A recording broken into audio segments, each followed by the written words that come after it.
Sometimes the biggest, most powerful statements aren't shouted from a stage. They're not even spoken. Today, we're talking about something pretty special. A story about a group of Buddhist monks, their dog, and a quiet walk across the country that made a whole lot of noise in a very divided America. Okay, let's just pause on this for a second, because this one sentence, it's everything. This is the key that unlocks the whole story. This journey wasn't about protesting or changing laws. It was about something way more personal, about changing hearts, one person at a time, starting with their own. So, why do it? What was the spark that ignited this absolutely monumental journey? Well, it all started with a simple look at the world around them. I mean, really think about that question. In a world that feels like it's just full of shouting, what can one single footstep actually accomplish? The monks saw what a lot of us see, a country just overwhelmed with anger and exhaustion. And their walk, it was this quiet, physical answer to that feeling of helplessness that I think we all kind of know. It was a decision to do something when words just didn't feel like enough anymore. And this part is so crucial to understand. This was a spiritual act, not a political one. The whole idea was to be a living example of gentleness, to inspire people to look inward and find that quiet place inside themselves first. The belief was that if enough people did that, those small personal acts of peace could start to ripple outward and maybe, just maybe, start to heal entire communities. Wow. Just let that number sink in for a minute. 2,300 miles. That's the sheer scale of their commitment. This wasn't just a walk around the block. This was an epic pilgrimage, on foot, all the way from their temple in Fort Worth, Texas, to Washington, D.C. But let me tell you, this journey was anything but a peaceful stroll.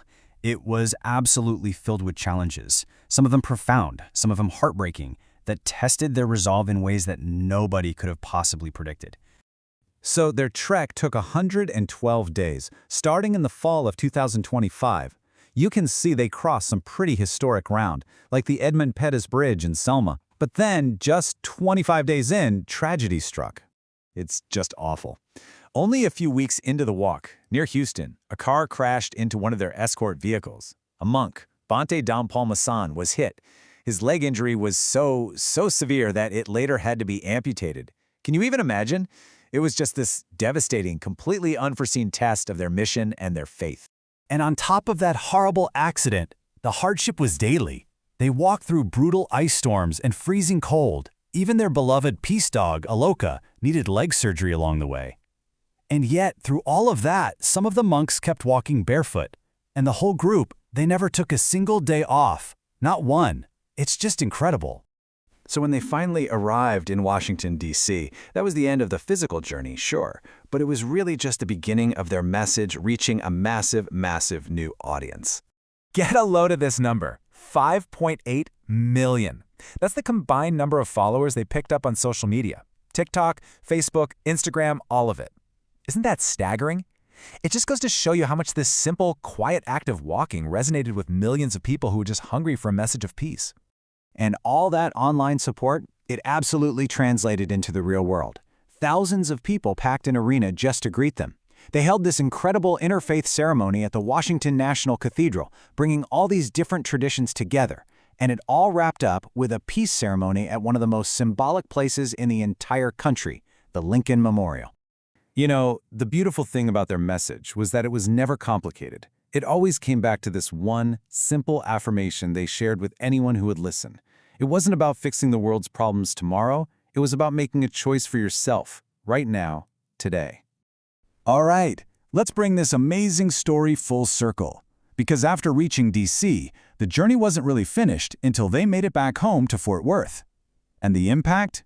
Well, the ripples are still spreading. So on February 14th, exactly 112 days after they left, the monks finally came home. And the welcome they received was just incredible. Hundreds of people were there, greeting them with rose petals, with traditional lion dances, with chants. It was just this beautiful, joyous celebration of their incredible journey. This really boils it all down, doesn't it? On one side, you have the method, and it was so simple. Just mindful walking, a basic mantra, and showing up with kindness. And then you look at the impact. It went viral, it united different faiths, and it created this powerful new model for what peace can look like from the ground up. And really, that's what it all comes back to.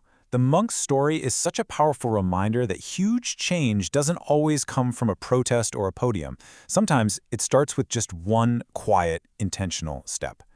It kind of leaves you wondering, doesn't it? What could your first step be?